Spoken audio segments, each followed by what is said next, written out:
The narcissist is always lying in wait, trying to catch you. They're always waiting for you to walk by, and they put out feelers to see whether or not you're going to catch the bait and take the hook and play a little game with them. So sometimes the narcissist will test you by playing stupid and asking really stupid questions. And I think this is to see if you will attempt to correct them or help them, because if someone is confused, then a nice person may stop and take some time to help that person.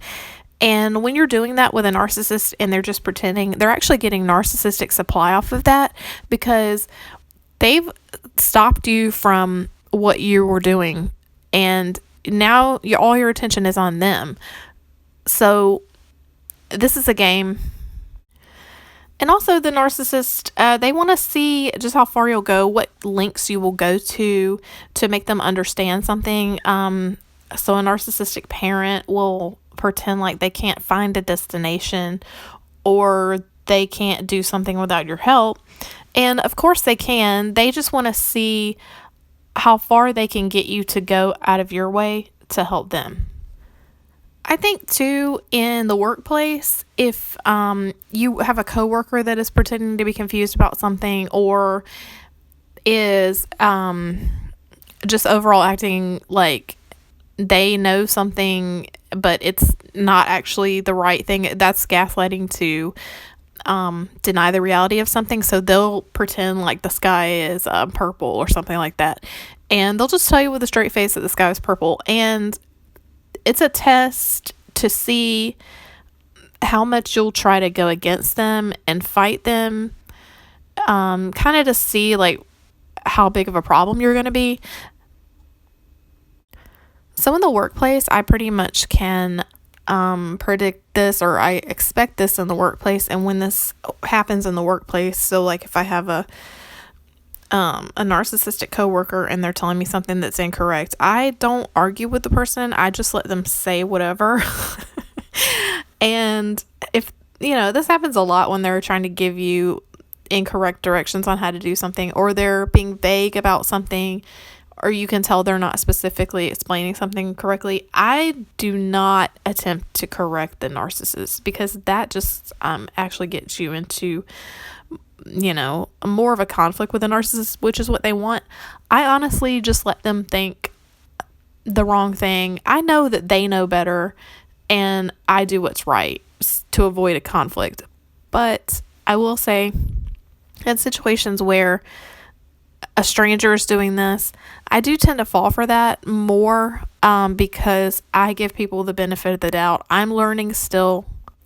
So my husband and I recently encountered an older gentleman, and right off the bat, he initiated a conversation with us where he pretended to be confused about, we were traveling somewhere, and he pretended to be confused about the destination and the route that we were taking. So we did attempt to explain to him and give him resources to help him understand the route that we were taking. And he was not interested in this, and he pretended like he had not seen the resources that we told him about. So he sort of goes on. He seems to be an intelligent guy. He makes a couple of statements that are blatantly incorrect, and I didn't try to correct him, but anybody would have known that these were incorrect statements. So he basically was testing us to see how far he could draw us in before he started his dialogue that he eventually started with us. So basically right away, after asking his dumb questions that he asked us, he went immediately into political conversation and racial topics. And my husband is pretty well educated, and he honestly probably on vacation was dressed in such a way that he wouldn't have looked like he was well versed on political topics, but he actually was. And it was actually kind of funny because he actually informed the guy of some stuff that he didn't know. But what happened was the guy eventually ended up admitting that he enjoys talking to people and that he will ask stupid questions. And that was kind of like an aha for me. I was like, yeah, I knew you were just pretending like you were confused. But I don't know if the guy was a narcissist or not. It seems like he may have been, especially when he just wanted to basically hold us captive while he lectured us on certain things. And he got very annoyed when my husband tried to interject with a statement. He got very annoyed at that. He it's like he had this speech he wanted to give us, and we were just supposed to be like a captive audience to him. The narcissist will do this. They'll get you in a situation where you basically can't escape, and they're doing this for narcissistic supply. They'll pretend like they need you for an entire day. They will somehow get you to where you're riding in a car with them and you're not taking your own car. They'll get you to agree to go on vacation with them. They'll get you in a situation. They'll try to bind you up with like political conversation or something like that where it would be rude for you to just walk off. And this is very common.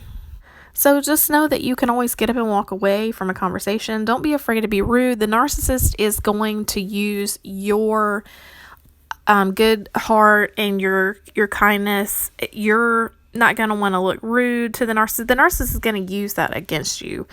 And they're going to enjoy watching you squirm. You might have a gut feeling that you don't want to go somewhere with someone. Follow that gut feeling.